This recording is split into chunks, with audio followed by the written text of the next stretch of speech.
Hello সবাইকে, কেমন আছেন? আজকে এই কিউট ক্যাপচার সেটটা আপনাদের সাথে পেইন্ট করে দেখাবো।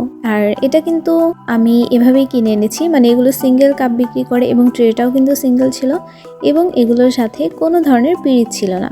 তো আমার এটা দেখে মনে হলো আমি যদি এটাকে একটা সেট বানিয়ে ফেলতে পারি একটু পেইন্ট করে, জিনিসটা অনেক সুন্দর লাগবে দেখতে। আর কালোর উপর ডেইজিটা কিন্তু অনেক কিউট লাগে দেখতে। সো আমার মাথায় এটা দেখার সাথে সাথে আইডিয়াটা চলে আসলো, আর তারপরে আমি দোকান থেকে এটা কিনে ফেলেছি। এই ধরনের কাপ পিরিচ কোথায় কিনতে পাওয়া যায় এটা আপনারা কাইন্ডলি ইনবক্সে জিজ্ঞেস করবেন না, কারণ আমি ভিডিওতেই বলে দিচ্ছি এই ধরনের কাপ পিরিচ আপনি নর্মালি আপনার বাসার আশেপাশে যেসব কাপ পিরিচের দোকান পাওয়া যায় সেসব জায়গায় পেতে পারেন, আবার নাও পেতে পারেন।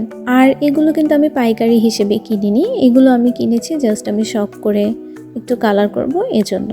তো শুরু করে দিলাম। আর কালার করার জন্য আমি আজকে এখানে ব্যবহার করছি মনমার্ট অ্যাক্রিলিক কালার। মনমার্টের হোয়াইট এবং ইয়েলো কালার, এই দুইটা কালারই আমার প্রয়োজন পড়েছিল। কালার করতে করতে আপনাদের সাথে আরও কিছু কথা শেয়ার করি, সেটা হচ্ছে আপনারা অনেকেই কাপ পিরিচ ধোয়ার কথা আমাকে জিজ্ঞেস করেন, কিভাবে হ্যান্ড পেইন্টেড কাপ পিরিচ ওয়াশ করতে হয়। এরকম একটা টিউটোরিয়াল আপনারা অনেকেই আমাকে ইনবক্স করে চেয়েছিলেন, তো আমি আপনাদের জন্য এরকম একটা টিউটোরিয়াল শেয়ার করব ইনশাল্লাহ, কয়েকদিনের মধ্যে আপনারা পেয়ে যাবেন। তো আজকে আমি যে মেলামাইনের কাপ এবং ট্রেতে পেইন্ট করেছি এটাও কিন্তু সম্পূর্ণ ওয়াশেবল হবে। এবং ওয়াশ করার কিছু কথা আমি আপনাদেরকে বলি, ওয়াশ করার জন্য আপনারা একদম নর্মাল প্রসেসে ওয়াশ করার চেষ্টা করবেন। যেহেতু হ্যান্ড পেইন্টেড জিনিস, আপনারা কিন্তু কোনো রাফ কিছু দিয়ে এটার উপর ঘষা মাজা করবেন না, বা ভিম বা সাবান জাতীয়, মানে সাবান জাতীয় ভিম যেগুলো থাকে এগুলি দিয়েও কিন্তু আপনারা এটাকে ঘষা মাজা করবেন না।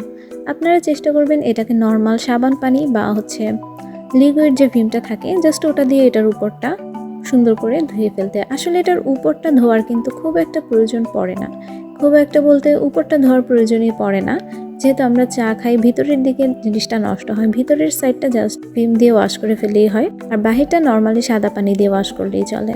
এভাবে কিন্তু আমাদের হ্যান্ড পেইন্টেড জিনিসগুলো অনেকদিন টেকসই হয়।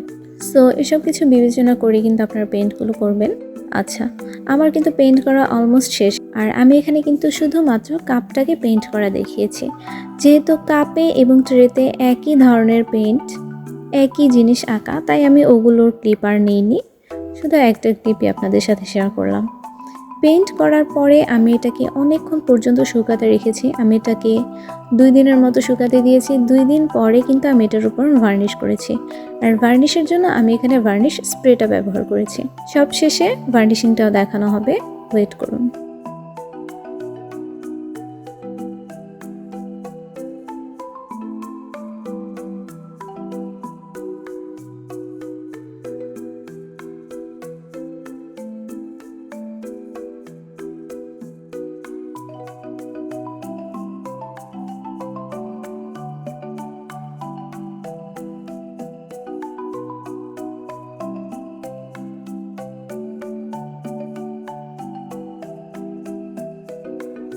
এই যে দেখতেই পাচ্ছেন, ভার্নিশ করার জন্য আমি সবসময় আমার বাসার বাইরে যাই, কারণ ঘরের মধ্যে রুমের ভেতরে স্প্রে করলে স্প্রের একটা বাজে গন্ধ ছড়ায়, যেটা খুবই ডিসগাস্টিং লাগে এবং মাথাটাও খুব ব্যথা করে গন্ধে। আরেকটা জিনিস আপনাদের মাথায় রাখতে হবে, সেটা হচ্ছে স্প্রে করার সময় আপনারা কিন্তু মাস্ক দিয়ে নাক ঢেকে রাখবেন, আর চেষ্টা করবেন আপনাদের হাতে বা আপনাদের স্কিনের কোথাও যেন স্প্রেটা না লাগে সেদিকে আপনাদের খেয়াল রাখতে হবে। আর সুন্দর করে স্প্রেটা করবেন, ভালো মতো ঘুরিয়ে ঘুরিয়ে চারপাশ ঘুরিয়ে স্প্রে করবেন। স্প্রে করার পরে যখন স্প্রেটা শুকিয়ে আসবে, মানে একবার স্প্রে করার পরে আপনারা 3-4 ঘন্টা পরে বা একদিন পরে আবার স্প্রে করবেন, মানে 2 স্টেপ স্প্রে করা যেটাকে বলে। 2 স্টেপে যখন আপনারা স্প্রেটা করবেন তখন কিন্তু আপনাদের কালারটা অনেক ভালো মতো টেকসই হবে। সো থ্যাংক ইউ সবাইকে এতক্ষণ সাথে থাকার জন্য। ভালো থাকেন, সুস্থ থাকেন, আর পরবর্তী ভিডিওর জন্য অপেক্ষা করেন।